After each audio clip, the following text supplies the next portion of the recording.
എന്നെ ശ്രമിക്കുന്ന സഹൃദരായ എല്ലാ മാന്യമിത്രങ്ങൾക്കും ക്രിസ്മസ് നവോത്സവ ആശംസകൾ നേരുകയാണ്. അഖിലാണ്ടത്തിൻ്റെ സൃഷ്ടിതാവായ ദൈവത്തെ കേവലം ഒരു മഹാശക്തിയായി മാത്രം തെറ്റിദ്ധരിച്ചിരിക്കുന്നവർ പലരുണ്ട്. എന്നാൽ ആ സർവശക്തൻ അവൻ മഹാമനസ്സലിവുള്ളവനും കാരുണ്യമൂർത്തിയുമാണ് എന്നുള്ളത് പലപ്പോഴും നാം ഓർക്കാറില്ല. നിഷ്പക്ഷവും നിഷ്കളങ്കവുമായ സ്നേഹത്തിൻ്റെ ഉറവിടമാണ് സ്വർഗത്തിലെ കൃപാലുവായ ദൈവം. ആ സ്നേഹത്തിന് പരമ്പുകളില്ല, വ്യവസ്ഥകളില്ല. മനുഷ്യവർഗത്തിൻ്റെ ആത്യന്തികമായ നന്മ മാത്രമാണ് ആ ദൈവസ്നേഹത്തിൻ്റെ പരമമായ ലക്ഷ്യം. ബൈബിൾ ഇങ്ങനെ പറയുന്നു: ദൈവം തൻ്റെ ഏകജാതനായ പുത്രനെ വിശ്വസിക്കുന്ന ഏവനും നശിച്ചു പോകാതെ നിത്യജീവൻ പ്രാപിക്കേണ്ടതിന് ദൈവപുത്രനെ നൽകുവാൻ തക്കവണ്ണം ഈ ലോകത്തെ സ്നേഹിച്ചു. ഈ മഹാസ്നേഹത്തിൻ്റെ ഉദാത്തമായ പ്രദർശനമാണ് ബെത്ലഹേമിലെ ക്രിസ്തുനാഥൻ്റെ തിരുപ്പിറവി. നിത്യ ശിക്ഷാവിധിക്ക് യോഗ്യരായ മനുഷ്യവർഗത്തെ വീണ്ടെടുക്കുവാൻ സ്വർഗമൊരുക്കിയ മാർഗമാണ് ക്രിസ്തുനാഥൻ്റെ കുരിശിലെ മരണം. പാപമറിയാത്തവൻ, പാപമില്ലാത്തവൻ, പാപം ചെയ്യാത്തവൻ ഒരു പാതകനെ പോലെ കുരിശിൽ പിടയുന്ന കാഴ്ച ഇന്നും മനുഷ്യ മനസാക്ഷിക്ക് ഒരു വെല്ലുവിളി തന്നെ. ഈ ക്രൂരത, ഈ കടുങ്കൈ ദൈവം തൻ്റെ പുത്രനോട് ചെയ്യുവാൻ കാരണമെന്ന് ക്രിസ്തുവിനെ കുരിശിലേക്ക് ഏൽപ്പിച്ചു കൊടുത്ത, ആണികളാൽ തറപ്പിച്ചു കൊന്ന് നമ്മുടെ പാപങ്ങളെ അവൻ്റെ മേൽ ചുമത്തി അവനെ ശിക്ഷിച്ചത് നമ്മെ വീണ്ടെടുക്കുക എന്നുള്ള ഉദ്ദേശം കൊണ്ട് മാത്രമാണ്. ദൈവപുത്രൻ്റെ മുറിപ്പാടുകളിൽ നിന്നൊഴുകിയ തിരുരക്തം ലോകമെമ്പാടും മനുഷ്യൻ്റെ പാപക്കറകളെ കഴുകുന്ന തീർത്ഥ നദികളായി ഇന്നും പ്രവഹിക്കുന്നു. ഈ നദിയിൽ പൂർണ്ണ വിശ്വാസത്തോടെ സ്നാനമേൽക്കുമെങ്കിൽ ഏവർക്കും ദൈവ പൈതലായി മാറുവാൻ കഴിയും.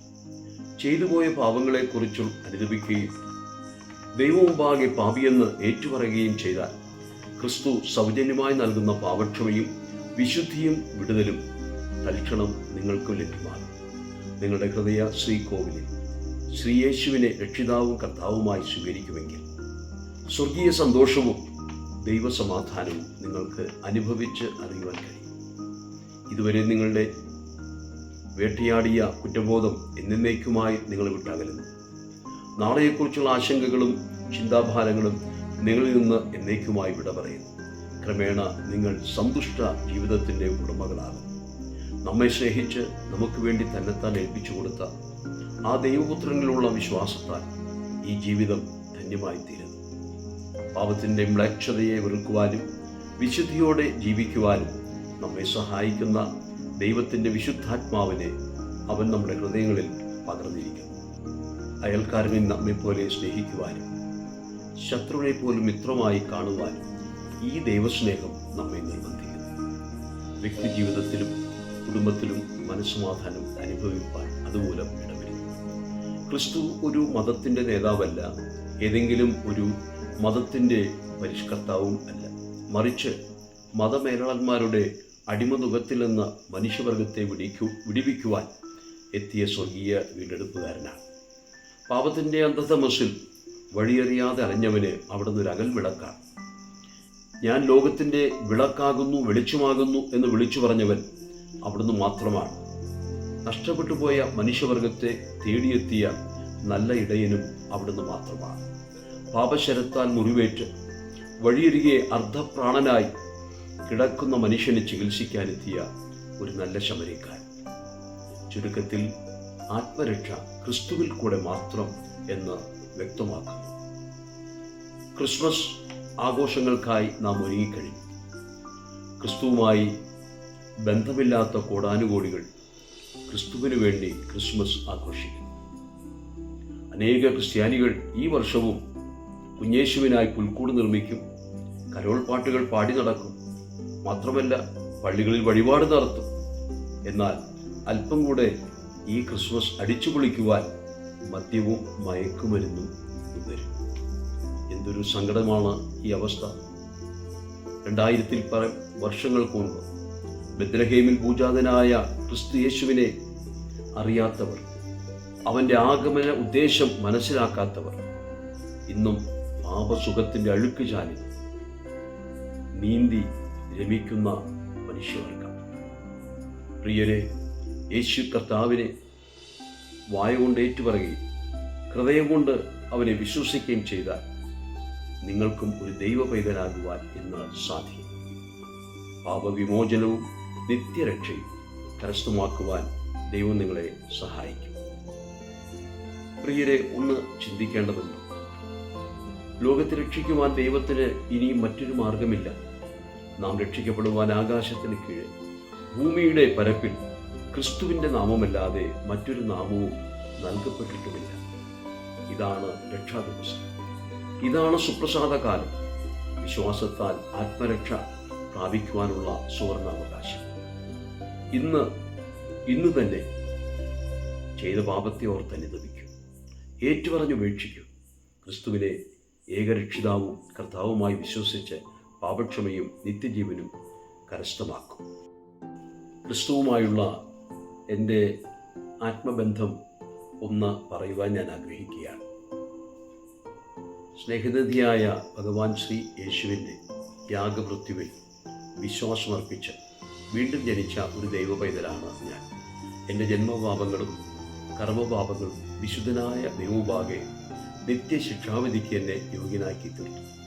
എന്നാൽ എൻ്റെ പാപങ്ങളെ സ്വയം ഏറ്റെടുത്ത് അതിനുള്ള ശിക്ഷയെ കുരിശിൽ സഹിച്ച് പാപക്ഷമ സൗജന്യമായി വാഗ്ദാനം ചെയ്ത ക്രിസ്തുവിൽ ഞാൻ വ്യക്തിഗതമായി വിശ്വാസമർപ്പിച്ചപ്പോൾ ജീവിതത്തിൽ എനിക്കുണ്ടായ മാറ്റത്തെയാണ് ഞാൻ വീണ്ടും ജനനം എന്നതുകൊണ്ട് ഉദ്ദേശിച്ചത്.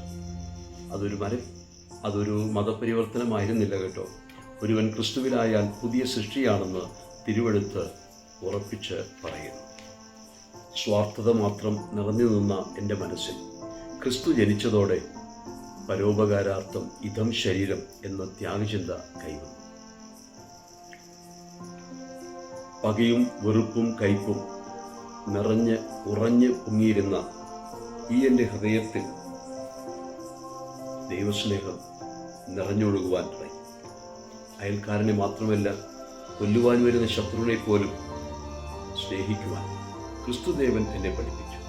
ശപിക്കുന്നവനെ അനുഗ്രഹിക്കുവാനും ശത്രുവിന് വേണ്ടി ദൈവത്തോട് മാപ്പിരക്കുവാനും അവരുടെ നന്മയ്ക്കായി സ്വയം ഇല്ലാതാകുവാനും എനിക്കിടയാകുന്നത് അവിടുത്തെ ജീവിതത്തിൻ്റെ മാതൃകയിൽ നിന്ന് ലഭിച്ച പ്രേരക ശക്തിയാണ്. ഭോഗസുഖങ്ങൾക്ക് വേണ്ടി എന്തും ചെയ്യാൻ പഠിക്കാതിരുന്ന എന്നിൽ വിശുദ്ധ ജീവിതത്തിനായുള്ള ഒടുങ്ങാത്ത അഭിവാഞ്ചയും ആകാംക്ഷയും സ്ഥാനം പിടിച്ചു.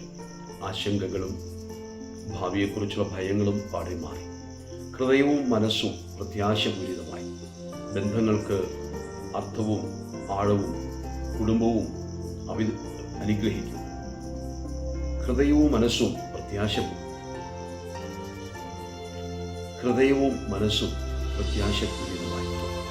ബന്ധങ്ങൾക്ക് അർത്ഥവും ആഴവും ഉണ്ടായി. കുടുംബം അനുഗ്രഹിക്കപ്പെട്ടു. ക്രിസ്തുനാഥൻ ഉള്ളിൽ വസിക്കുവാൻ ആരംഭിച്ചതോടെ ഭൂമിയിൽ ഞങ്ങൾ സ്വർഗത്തിൽ വസിക്കുന്നവരായി. സർവകൃപാലുവായ ദൈവമേ, അങ്ങയെ ഞാൻ പ്രണമിക്കുകയാണ്. എന്നോട് ചെയ്ത നന്മകൾക്ക് ഞാൻ എന്ത് പകരം ചെയ്യും? രാജ്യ നിയമങ്ങളെ പൂർണ്ണമായി പാലിക്കാതെ പഴുതുകളിൽ കൂടെ നിയമത്തിൻ്റെ പിടിയിൽ നിന്ന് രക്ഷപ്പെടുവാൻ ശ്രമിക്കുന്നവരുടെ മധ്യേ ജന്മനാടിൻ്റെ നിയമങ്ങളെ അനുസരിക്കുവാനും രാജ്യത്തെ സ്നേഹിക്കുവാനും സംഗതി വന്നത് ശ്രീ യേശു ഭഗവാൻ നൽകിയ സാരോപദേശം കൊണ്ട് മാത്രമാണ്. ദൈവത്തിൻ്റേത് ദൈവത്തിനും കൈസർക്കുള്ളത് കൈസർക്കും നൽകുക എന്ന തൻ്റെ കൽപ്പനയാൽ ഭരണാധികാരികൾക്ക് കീഴ്പ്പെടുവാനും രാജ്യനിയമങ്ങളെ വള്ളിപുള്ളി വ്യത്യാസമില്ലാതെ അനുസരിക്കുവാനും ഇടവരുത്തി.